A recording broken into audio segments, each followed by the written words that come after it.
퀘베클리 테페에 대해 들어보셨나요? 말 그대로 역사가들이 역사책을 다시 쓰게 만든 터키의 고대 유적지입니다. 11,000여 전 한 무리의 선사시대 인류가 스톤헨지보다 더 오래된 수수께끼의 걸작을 만들었죠. 발견되기 전 고고학자들은 사람들이 철에 대해 몰랐고 도자기를 만드는데 능숙하지 않다고 생각했어요. 그들은 정착 생활이 농업의 필요성에 의해서만 생겨났다고 확신했죠. 하지만 퀘베클리 테페는 이러한 믿음을 바꾸어 놓았습니다. 농업이 아닌 정착 생활을 위한 길을 열어준 곳이 바로 사원이라는 사실이 밝혀졌어요. 이 발견이 있기 전까지 연구원들은 농경이 정주 생활의 촉매제라고 믿었습니다. 이 이론을 바꾼 슈미트 교수를 만나보세요. 그는 수렵 채집 공동체가 이러한 삶의 방식의 토대를 마련했음을 증명했습니다. 1969년에 다른 고고학자들이 이 지역을 방문했지만 완전히 놓쳤어요. 이 지역을 조사하던 중 석회암 석판이 흩어져 있는 언덕을 우연히 발견하고는 중세시대의 오래된 매장지라고 결론을 내렸죠. 하지만 발견해야 할 것이 훨씬 더 많다는 것을 그들은 거의 알지 못했습니다. 1949년 슈미트는 이 지역의 선사시대 유적지를 직접 조사하기 시작했는데요. 이게 무슨 일인가요? 그는 즉시 자신이 정말 특별한 것을 발견했다는 것을 깨달았습니다. 근처의 평평하고 척박한 고원지대와 달리 퀘베클리 테페는 완만하게 둥글고 주변 경관보다 15m 높이 솟아 있었어요. 재밌게도 이곳의 이름은 팟벨리 언덕으로 번역되어 있습니다. 슈미트는 오직 인간만이 이런 것을 만들 수 있다고 확신했어요. 묘비로 착각했던 깨진 석회암 조각들은 알고 보니 훨씬 더 흥미진진했어요. 마치 숨은 보물을 발견한 것 같았죠. 이 조각들은 완전히 새로운 의미를 갖게 되었고 슈미트는 그의 팀과 함께 수면 아래 숨어있는 비밀을 파헤치기 시작했습니다. 놀랍게도 취사를 위한 난로, 집, 그리고 비슷한 시대의 인근 유적지에서 흔히 볼 수 있는 귀여운 점토 인형 등 정착지의 흔적은 전혀 발견되지 않았습니다. 하지만 그들은 고대인들이 돌망치와 같은 도구를 사용했다는 사실을 발견했어요. 그래서 슈미트와 그의 팀은 머리를 맞대고 퀘베클리 테페의 석조 구조물의 연대를 추측해보았습니다. 이 추정은 현장에서 이루어진 제한적인 탄소연대 측정으로 뒷받침됐어요. 이곳의 고대 분위기가 드디어 이해되기 시작했어요. 마치 퍼즐이 서서히 맞춰지는 것 같았죠. 그 당시에는 퀘베클리 테페처럼 멋진 작품을 만들 수 있는 특별한 도구가 없었다고 생각할 수도 있습니다. 그렇지 않아요. 선사시대 사람들은 멋진 금속글 대신 부싯돌 도구를 사용했습니다. 그들은 또한 부드러운 석회암을 깎아내고 그 자리에서 바로 기둥을 만드는 데 능숙했어요. 그 후 그들은 기둥을 정상까지 짧은 거리를 운반해서 똑바로 세웠습니다. 돌고리가 완성되면 흙으로 덮었어요. 시간이 지나면서 새로운 고리를 추가했고 짜잔! 앞으로 사람들에게 깊은 인상을 남길 멋진 언덕이 생겼습니다.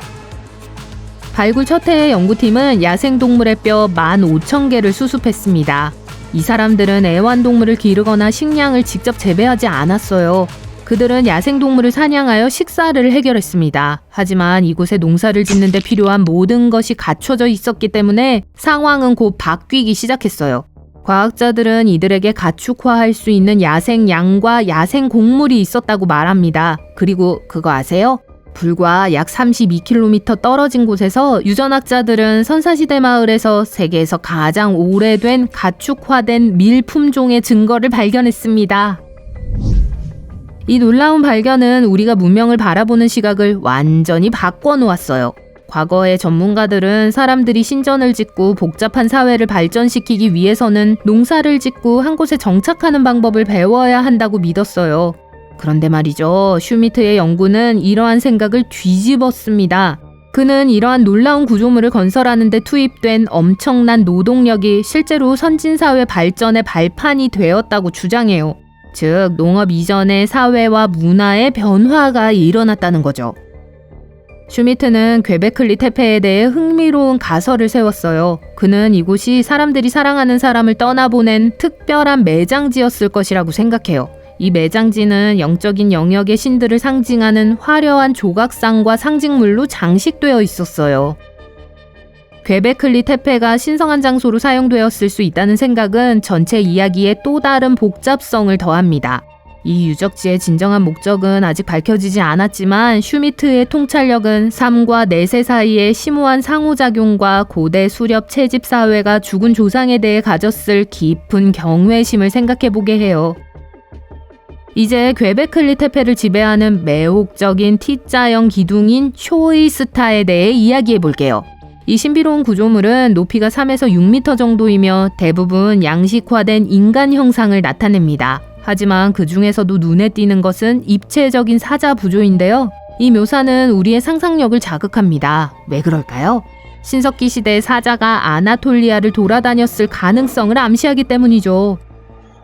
이 서 있는 돌들은 원으로 배열되어 직사각형 구덩이에 놓여 있습니다. 각 원은 중앙에 2개의 큰 T자형 기둥이 있고 안쪽을 향한 약간 작은 기둥으로 둘러싸여 있는 비슷한 구조로 되어 있어요.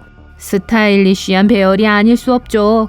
이 우뚝 솟은 기둥의 높이는 무려 4.5m에 달하고 무게는 7에서 10톤에 이릅니다. 어떤 기둥은 평범하고 단순한 반면 어떤 기둥은 복잡한 조각이 새겨진 예술작품과도 같죠. 여우, 전갈, 독수리 등이 기둥의 옆구리를 기어다니거나 비틀며 살아 움직입니다. 하지만 이 돌에는 동물만 그려진 게 아니에요. 어떤 기둥에는 인간을 상징하는 추상적인 모양과 작은 옷가지 조각이 새겨져 있기도 해요. 심지어 어떤 기둥에는 벨트가 달려있기도 하고요. 자, 다른 기둥들 사이에서 록스타처럼 눈에 띄는 기둥이 하나 있습니다. 이 아주 오래된 돌기둥은 혜성이 지구에 충돌한 것으로 추정돼요. 이 사건은 약 1000년 동안 지속된 추운 시기에 일어났습니다. 그린랜드의 얼음 코어를 조사한 이전 연구에서 이 해성 이론이 암시되었지만 이제 괭베클리 테페의 조각이 이를 증명하고 있어요. 기둥에 새겨진 조각은 마치 역사 만화를 보는 것 같아요. 심지어 머리 없는 사람의 모습도 있습니다. 연구원들은 이 이미지를 컴퓨터에 입력한 후 별자리와의 연관성을 발견했고 이 사원이 고대 천문대였을 수도 있다는 사실을 밝혀냈어요. 마치 우리 조상들이 이 대격변의 사건을 자신들만의 독특한 방식으로 기록하려고 했던 것 같아요. 고고학자들은 90년대 중반부터 괭베클리 테페를 발굴하고 연구하면서 역사의 층 위를 벗겨내고 다양한 요소 사이의 복잡한 관계를 더 깊이 이해할 수 있게 되었습니다. 그들은 앞으로 150년 동안 이 모든 과정을 멈출 계획이 없어요. 그들이 또 뭘 발견할지 누가 알겠어요.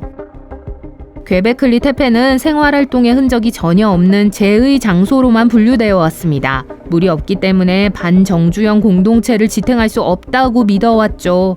하지만 이제 과학자들도 생각을 바꾸고 새로운 시각으로 괭베클리 테페에 접근해야 할 때라고 생각돼요.